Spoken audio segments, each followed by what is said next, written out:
शक्तिं च तत्पुत्रपराशरं च व्यासं शुकं गौडपदं महान्तं गोविन्दयोगीन्द्रमथास्य शिष्यं श्रीशङ्कराचार्यमथास्य पद्मपादं च हस्तामलकं च शिष्यं तन्तोडकं वार्तिककारमन्यान्नस्मद्गुरून् सन्ततमानतोऽस्मि।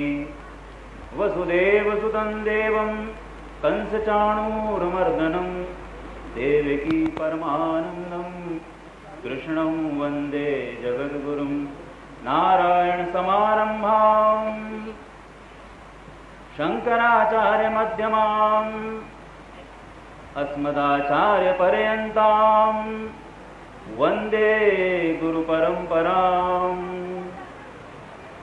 अनंत श्री विभूषित जगद्गुरु श्रीमदाद्य शंकराचार्य भगवत्पादस्थापित मर्यादा पोषण परायणाः परापर विद्या विद्योदितान्तःकरणाः अलकनन्दातीरवासिनः श्री ज्योतिरीश्वर सहित पूर्णाम्बोपासकाः श्री बद्रीनारायण समाराधन मानसाः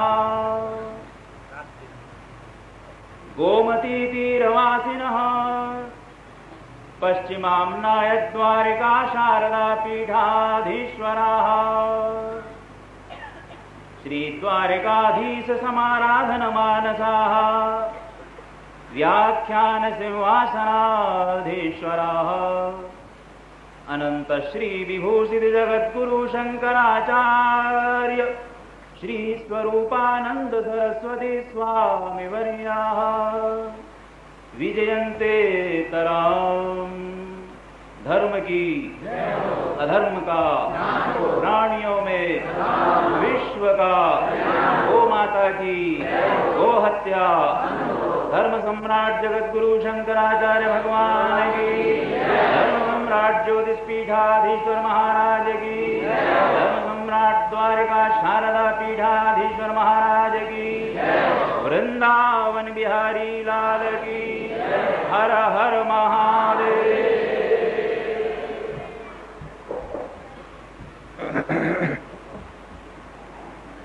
ओम करणशतसवर्णं कर्णघूर्णद्विरेफा वलिकलितकपोलोद्दानदामाभिरामं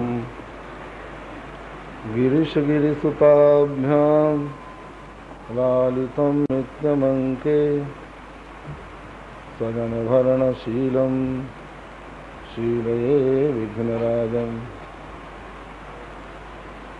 तारानायक शेखराय जगदाधाराय धाराधर छायाधारक कंधराय गिरिजा संगैक श्रृंगारिणे नद्या शेखरिणे दृशा तिलकिने नारायणे नास्त्रिणे नागैकङ्कणिने नगेन गृहिणे नाथाय सेयन्नति मानापनोदन विनोदनते गिरीशे भासेव संकुचितयो रुचितं तविन्दो भेत्तुं भवानि शिशितं दुरितं भवानि नम्री भवानि घनमङ्घ्रि सरोजयोस्ते तद्दिव्यमव्ययं धाम सारस्वतमुपास्महे यत्प्रसादात् प्रलीयन्ते मोहान्धतमसच्छटाः। श्रीराम जय राम जय जय राम।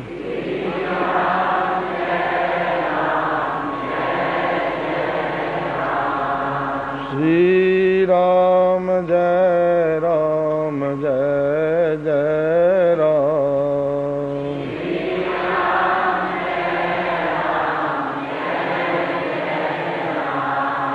श्रीराम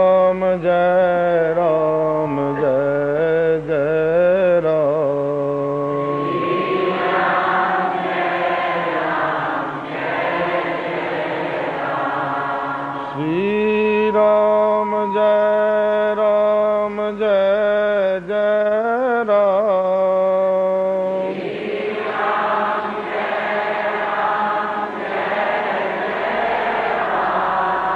श्री राम जय राम जय जय राम। श्री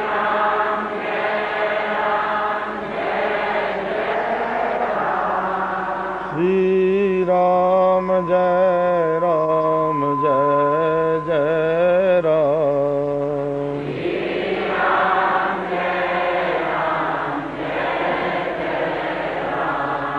श्री राम जय राम जय जय राम।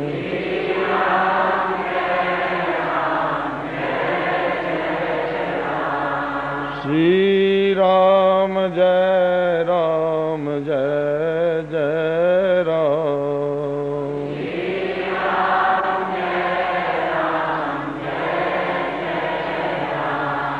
धर्म की अधर्म का प्राणियों में विश्व का गो माता की गो हत्या।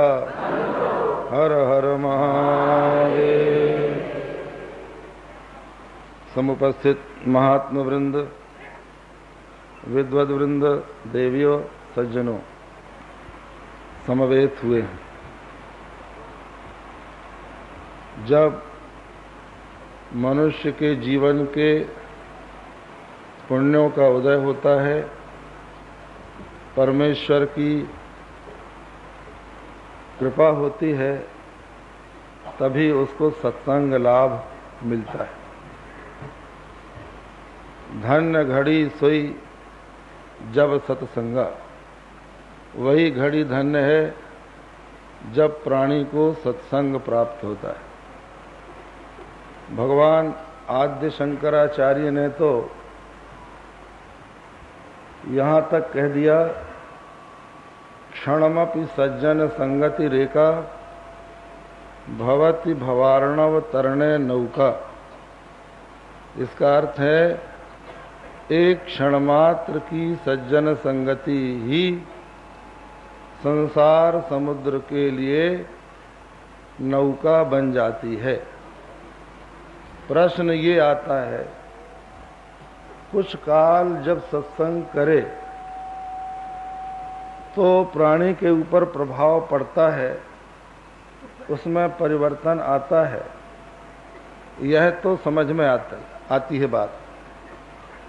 पर क्षण मात्र की सज्जन संगति भव सागर से पार करा देती है, ये सहसा समझ में नहीं आती। परंतु आचार्योक्ति है। भगवान आद्य शंकराचार्य ने प्रश्नोत्तरी में, अपने चरपट पंजरिका में कहा, क्षणमपि सज्जन संगति रेखा भवति भवार्णव तरणे नौका। तो इसका अभिप्राय यही है कि ये संसार उनकी दृष्टि में स्वप्न है। योग वासिष्ठ में कहा गया है, दीर्घ स्वप्न मिमम विद्धि दीर्घम वा चित्त विभ्रमः। हे राम, यह विश्व प्रपंच दीर्घ स्वप्न है या दीर्घ चित्त का विभ्रम है। तो स्वप्न चाहे कितना ही लंबा हो, क्षण भर में ही दूर होता है। आप अपने घर में बैठे बैठे निद्रित हो जाते हैं, सो जाते हैं, सब प्रकार से सुरक्षित हैं। स्वप्न में देखते हैं बहुत जोरों की वृष्टि हुई, बाढ़ आ गई, घर गांव डूबने लगे, हमारा भी घर डूब रहा है, हम भी डूबने जा रहे हैं, आसपास जल ही जल दिखलाई पड़ रहा है, चिल्ला रहे हैं नाव लाओ नाव लाओ, पर दूर तक नाव नहीं दिखलाई पड़ रही। लगता है अब तो संसार छूटा, अब तो प्राण गए। उसी समय आकर कोई कहता है उठो, और नींद खुल जाती है। हम देखते हैं हम आराम से बिस्तर पर सोए हुए हैं, बाढ़ का कोई यहाँ पर प्रभाव नहीं है। तो एक क्षण में जैसे वो बाढ़ का दुख दूर हो गया। और एक दृष्टांत तो गोस्वामी तुलसीदास जी ने स्वयं दिया है। उन्होंने कहा जैसे कोई स्वप्न में हमारा सिर काट ले। हम स्वप्न देख रहे हैं, हमारा सिर कट गया, मर गए, लोग हमारे लिए रो रहे हैं, अर्थी में चढ़ाकर स्मशान ले गए, चिता में रखकर आग लगा दी, हम समझ रहे हैं मर गए, और बगल में किसी ने बैठे बैठे एक धक्का दिया और नींद खुली, हम देखते हैं सही सलामत। तो जैसे क्षण भर में सिर कटने का दुख दूर हो गया, उसी प्रकार जो महापुरुष हैं उनके संपर्क से जब प्राणी को आत्मा के स्वरूप का बोध होता है, क्षण भर में इस संसार सागर से वो पार हो जाता है। तो ये ऐसी भूमि है, वृंदावन भूमि, जिसमें बड़े बड़े रसिक और तत्वदर्शी लोगों ने तपस्या की है। यहाँ का कण कण उनके संस्कारों से संस्कृत है। यहाँ न जाने कितने भक्तों ने श्री वृषभानुनंदिनी राधा रानी के चरण कमलों का चिंतन किया है, श्री राशेश्वर के साथ उनके विहार की लीला का अनुसंधान किया है, और न जाने कितने तत्वदर्शियों ने यहाँ पर बैठकर तत्व विचार किया है। ऐसी पवित्र भूमि वृंदावन धाम, जिसका महात्म्य आपने पूर्व वक्ताओं से सुना, उसमें ये अमृत महोत्सव मनाया जा रहा।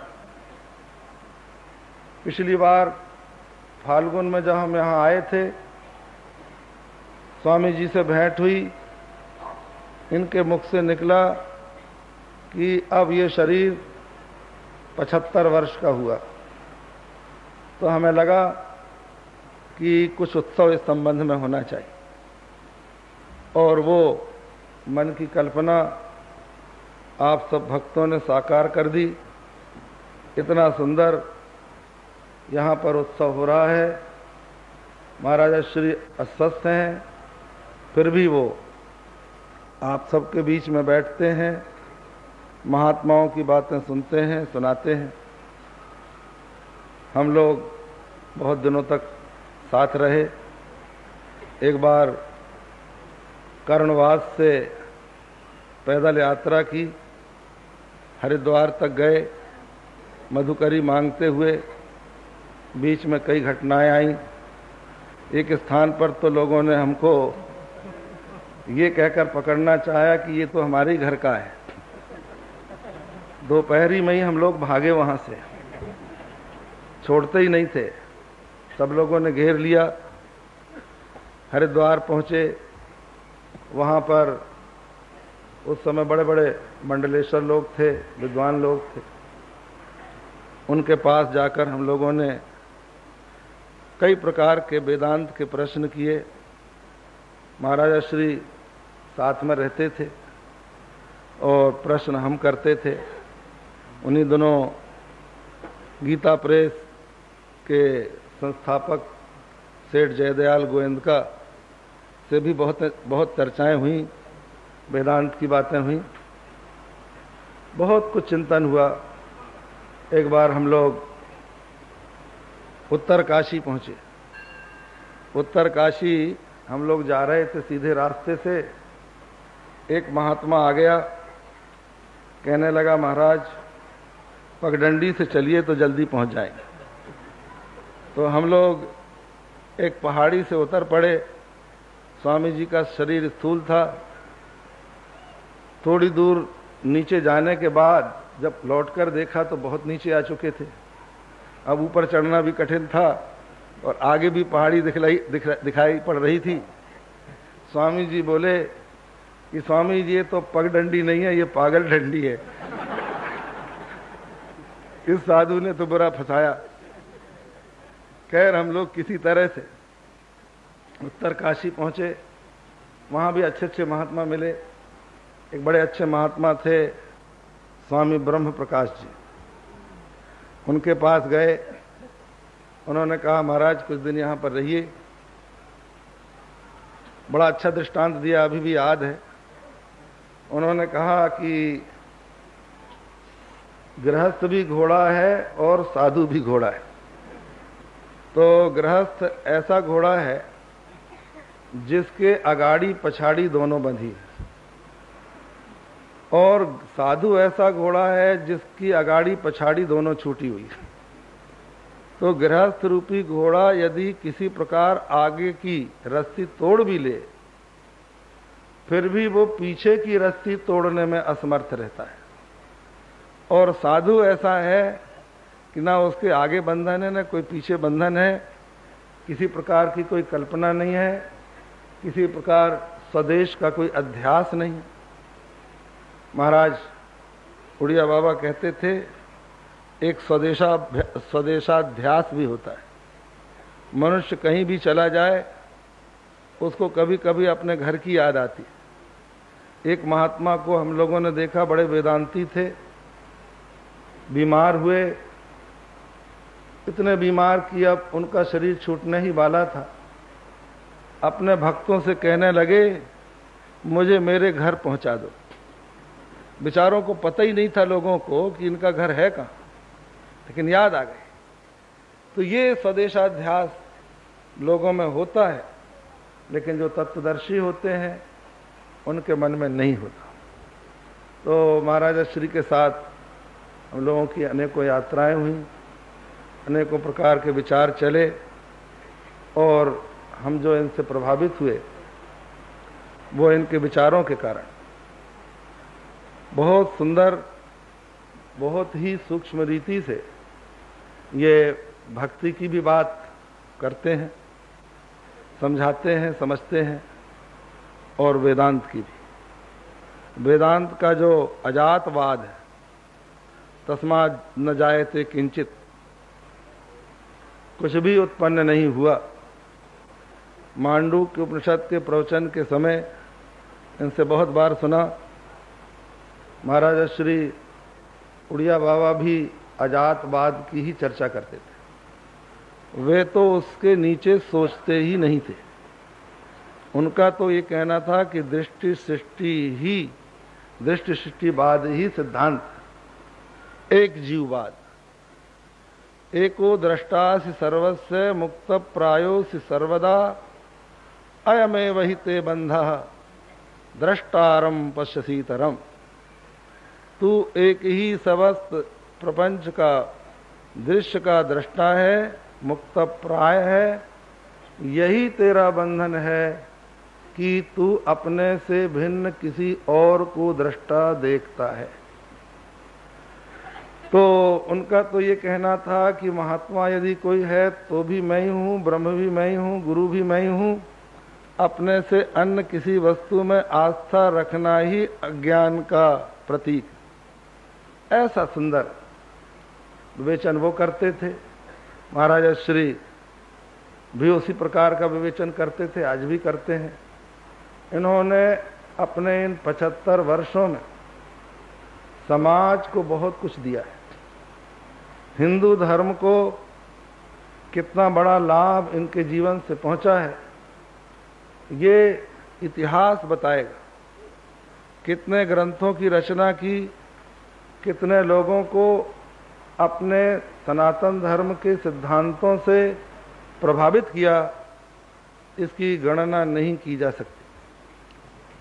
और बहुत ही सुंदर रीति से अपने यशस्वी जीवन के 75 वर्ष इन्होंने पूरे किए और बहुत कुछ करके दिखलाया। आज आपने सुना कि धर्म के संबंध में कई प्रकार की भ्रांतियां फैल गई हैं।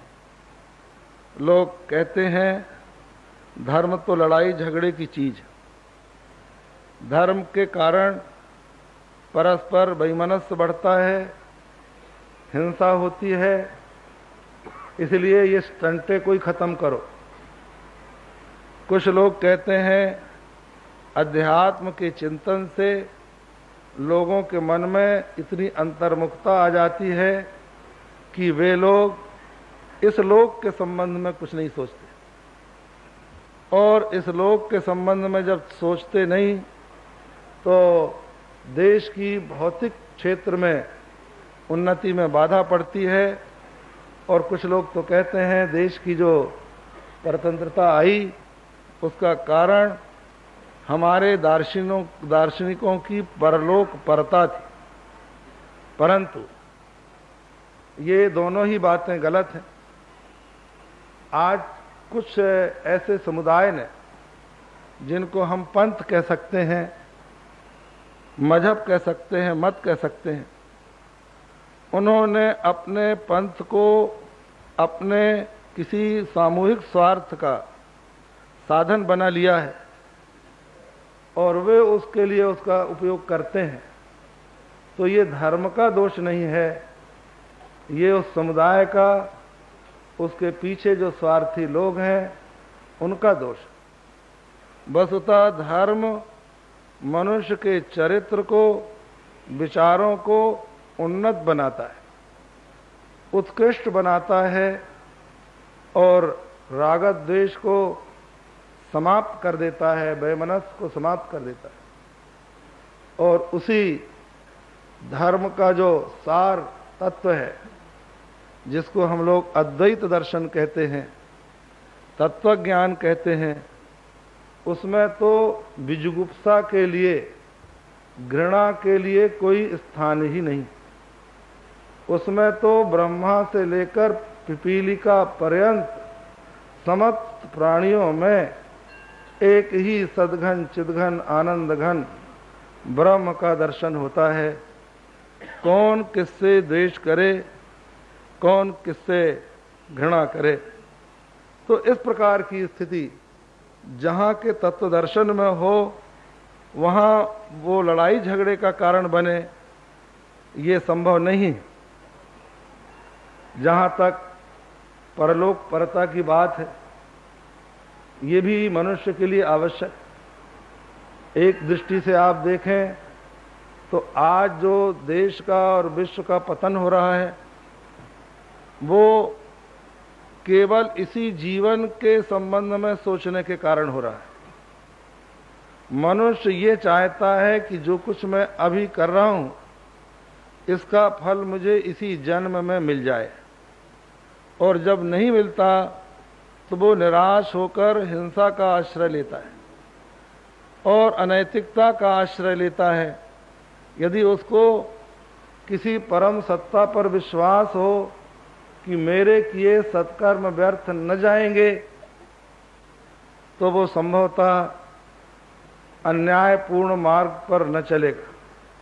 यदि उसको इस बात पर विश्वास हो कि एक ऐसी सत्ता है जो इस जगत के मूल में रहकर इसका नियंत्रण कर रही है, जिसको अंतर्यामी कहते हैं, परमात्मा कहते हैं, और वो सदा न्याय का, धर्म का ही पक्ष लेती है, जो सदाचार पर चलने वाले निर्बलों के पीछे उनकी रक्षा के लिए खड़ी होती है, जिसको हम परमात्मा कहते हैं, भगवान कहते हैं।